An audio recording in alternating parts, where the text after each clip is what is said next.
Hi everyone, it's Laura here from makingcardsissun.com. In today's card making video, I'll be showing you how to create a Halloween shaker card. Before we move on to the card, I have some good news to share. My Favorite Things is sponsoring this video with a giveaway. So simply subscribe to both my channel and the My Favorite Things YouTube channel and leave a comment on this video by Tuesday, August 28th for a chance to win a $25 gift voucher to My Favorite Things. The winner will be announced on my blog, so good luck and let's get started on this shaker card. I'm starting out with the Frightfully Sweet stamp set from My Favorite Things, and I picked out 3 of these adorable animals dressed up in their Halloween costumes. I'm stamping these images with some black ink onto some Nina Solar White cardstock since I'll be coloring these with Copic markers. I'm starting out by coloring their little pumpkin candy baskets with YR18 and YR15. Then I am coloring this squirrel's little bow tie with Y19 and Y13, and I am using those same colors to color the ribbon on his witch hat. Then for the next animal, I am using some shades of dark blue. I'm using B37, B14, and B12. So I'm also using these same colors for his bow tie. Then it's time to color the adorable bunny. I'm using V09 and V15 for his little bow tie, and I think it looks absolutely adorable. So after coloring their little bow ties and their ribbons on their hats, it's time to color the actual hats. I'm using N8, N6, and N4 to color these. So these are actually neutral grays, but since the N8 and the N6 are really dark, this can work as a black. So I just really like this color combination, especially when coloring black images. Then for this bunny's little bat wings, I'm using the same colors. So I'm using N8, N6, and N4. Then I'm coloring the raccoon stripes with N6 and N4. So notice that when I'm coloring like really tiny images, I tend to use 2 shades instead of 3. Even though I also use 3 shades for the blue, but I usually just use 2 shades like I did for the purple and the yellow and the orange. So then for this next part, I'm also using N6 and N4, and then for the lighter gray pieces, I am using N3 and N2. So as you can see, these neutral grays really blend easily and really fast, so you don't really have to spend a lot of time on coloring since these markers just work great together. Then for my squirrel, I'm using YR27, YR24, and YR21. Then I'm using some light shades of brown to add some contrast. I'm using E57, E55, and E53. Then I'm using these same markers to color the squirrel's little belly, and there you go. So once I colored all of these images, I used the coordinating dies to cut them all out. I like to use some low-tack tape to hold down my dies while I run them through my die cutting machine. I use the Spellbinder's Platinum 6 die cutting machine. So next I am going to get started on my shaker panel. I'm using the large rectangle shaker window die cut set from My Favorite Things, and I'm going to die cut this the smallest rectangle twice to create a nice shaker window. Then I'll also be using the frame later on in the video to create or to finish off the shaker. I'm using some Distress Oxide inks to create a Halloween inspired background.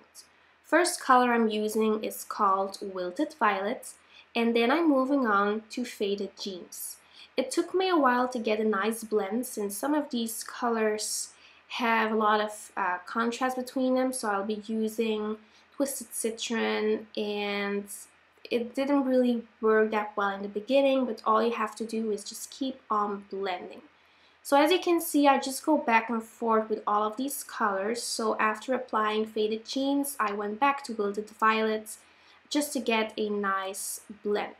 So here I'm using the Twisted Citron, and as you can see, it didn't really blend that well. So all you have to do is just go back and forth with your colors and make sure that your little blending foam is really saturated with ink. Finally, I'm using Carved Pumpkin, and then I just went back with all of these colors for about 5 to 6 times. I think it took me about 10 minutes to really finish this background, but just, don't give up and keep on blending. After ink blending this background, I adhered it to a standard size A2 note card with my ATG adhesive from Scotch. And then I'm just going to add a little bit of an extra touch to the background of this shaker. I'm using the Modern Trees stamp set from My Favorite Things, and I'm stamping these with archival jet black ink since the Distress Oxide ink leaves a little bit of a coat to your cardstock, so you have to make sure that you use a really good ink. I'm also using the leaf stamps from that same Modern Trees stamp set, and I'm lining all of these up and stamping these with my MISTI tool. To make sure that I stamp all of these trees in the right place, I just like to hold the shaker window on top to figure out where I need to position these stamps. So to finish up this background, I am using this tiny bat stamp from the Fab-BOO-lous Friends stamp set from My Favorite Things. I think it just adds a nice little touch to this background. Then it's time to adhere a piece of acetate to the back of my shaker window. I use my ATG from Scotch to add some adhesive, and then I'm just lining that up. So this piece of acetate measures 4 1/4 of an inch by 5 1/2, so it fits a standard size card. And I'm just wiping that a little bit with a tissue to make sure it's completely clean. Now it's time to create a little bit of dimension for your sequins to shake around. I like to use strips of foam. I use fun foam, but you could also use foam tape.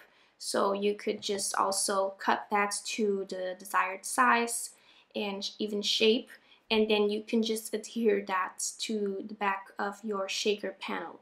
So as you can see, I just kind of eyeball the size that my little pieces need to be, and then I adhere them with Tonic Nuvo Deluxe adhesive. And this is a really great adhesive. It's really strong, and it also dries clear in case you would spill a little bit. So to finish off this shaker part, I'm going to create some nice frames to go around the shakers. These are the frames from the large rectangle shaker window die cut set, and I die cut these twice out of a white Nina cardstock. Then I'm coloring these windows with some Distress Oxide ink. So here I'm using Twisted Citron, and then for my second frame I'm using Wilted Violet. And as you can see, I just temporarily adhered these to my craft mat with a tiny little bit of adhesive. This makes it a little bit easier, and it also makes sure that your frames won't be moving around while you color them. To fill up my shaker, I'm going to create a custom shaker mix. I'm using different sequins from Prepping Posh. I'm using a Lime Sorbet, Sparkling Clear, Tangerine, and Amethyst. And then I also mixed in some clear and some black stars. I'm using this handy tool from Nuvo or from Tonic, from their Nuvo collection, to scoop the sequins out of their container. Finally, I put some of that Tonic Nuvo Deluxe adhesive to the back of my fun foam, and then it's time to close the shaker. So just make sure that you leave your sequin shaker to dry completely. So make sure that your adhesive is dry. Just put your card flat on a surface, leave it alone for like 15 minutes to half an hour, and then you can start shaking your shaker. So I also adhered those frames with the Tonic Nuvo Deluxe adhesive, and then I am creating a sentiment banner. I took a piece of black cardstock, added some kitchen flour to it to prevent the embossing powder from sticking everywhere. You can also use a powder bag or a powder tool from Martha Stewart's. Of course, that works as well. So I heat embossed the sentiment with Wow Opaque Bright White Embossing Powder, and then I'm heat setting it with my heat tool. I'm using my scissors to create a nice V-shaped banner. I think it just adds a lovely little touch to your finished card. And then it's time to assemble everything. Using some foam squares to adhere all of these images on this card. Of course, you can also use foam tape or fun foam like I used for my sequin shaker. And I just really like how this turned out. I think that the frame really adds a nice touch to this sequin shaker. I think it looks really cute. Then to finish off this card, I'm going to add a little bit of shimmer and shine with a Spectrum Noir Clear Sparkle pen. And I'm also adding some dimension with Tonic Nuvo Crystal Glaze. So that finishes up my card. Thank you so much for stopping by. Make sure to subscribe to both channels for a chance to win a $25 gift voucher, and also leave a comment on this video. Thanks for watching, and I'll see you soon. Bye-bye.